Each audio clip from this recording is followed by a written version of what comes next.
सहमी हुई थी झोपड़ी बारिश के खौफ से, महलों की आरजू है कि तेज बरसात हो।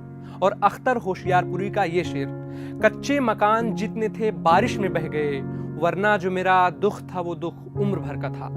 पिछले दिनों हिंदुस्तान के कई इलाकों में बारिश से हुई तबाही पर ये दोनों शेर बिल्कुल फिट बैठता है।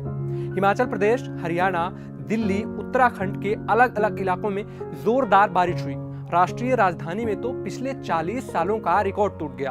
हरियाणा के गुरुग्राम में सड़कें समंदर बनती दिखी। हिमाचल में भूस्खलन और बरसात की वजह से कुदरत का ऐसा कहर बरपा कि घर पानी में भरभरा कर गिरते दिखे। कारें माचिस की डिब्बी की तरह बहती नजर आईं।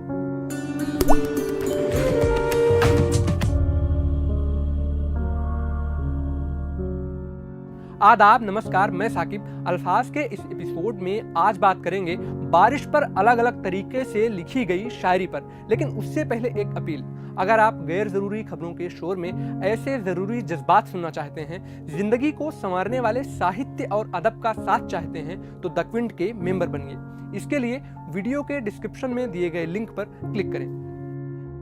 दूर तक छाए थे बादल और कहीं साया न था, इस तरह बरसात का मौसम कभी आया न था। जब बारिश इस तरह से होती है कि लोगों की जिंदगियों पर बुरा असर होने लगता है, तो यह एक अभिशाप से कम नहीं होती।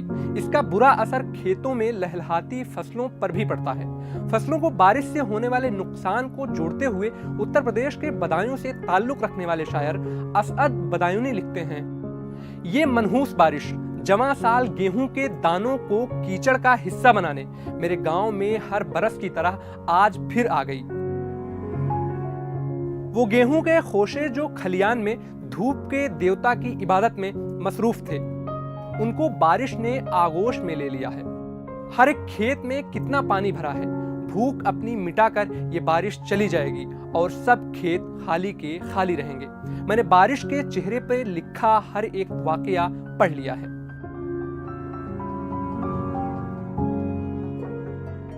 एक तरफ अगर बारिश बहुत ज्यादा हो जाए तो खतरा पैदा होने लगता है, तो दूसरी ओर अगर बरसात बर्दाश्त करने वाली हो तो इससे एक खुशनुमा माहौल भी बन जाता है।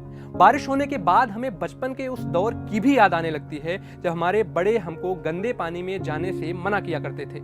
इसी एहसास को जोड़ते हुए गुलजार साहब ने बड़े शानदार तरीके से लिखा है, बारिश बारिश बारिश होगी, गंदे पानी में मत जाना, खारिश होगी। फोड़े फुंसियां फूटेंगे, खुजलाओगे, रोते धोते टेटे करते घर आओगे, ऊपर से फिर कड़वे तेल की मालिश होगी, बारिश बारिश बारिश होगी। पेड़ों को नुकीली बूंदें चुभती हैं क्या, तेज हवा से उनकी टहनियां दुखती हैं क्या, पेड़ों को भी तो छतरी की ख्वाहिश होगी, बारिश बारिश बारिश होगी।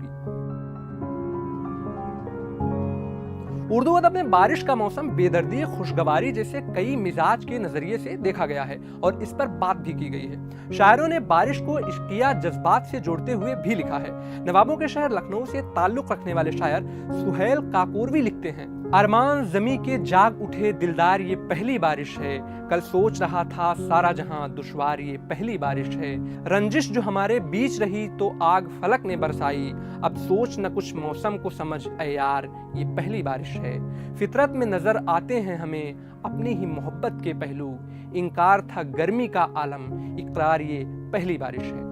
इसके अलावा बारिश को जिंदगी के खालीपन से जोड़ते हुए शायर मुनीर नियाजी महबूब के जाने के बाद पनपे गम का जिक्र करते हुए कहते हैं, गम की बारिश ने भी तेरे नक्श को धोया नहीं, तूने मुझको खो दिया, मैंने तुझे खोया नहीं। और आखिरी में पाकिस्तान की नई पीढ़ी के मशहूर शायरों में शामिल अजहर फराग का शेर, जो शायद बारिश में भीगने की ख्वाहिश जताते हुए कहते हैं, दफ्तर से मिल नहीं रही छुट्टी वगरना मैं, बारिश की एक बूंद ना बेकार जाने।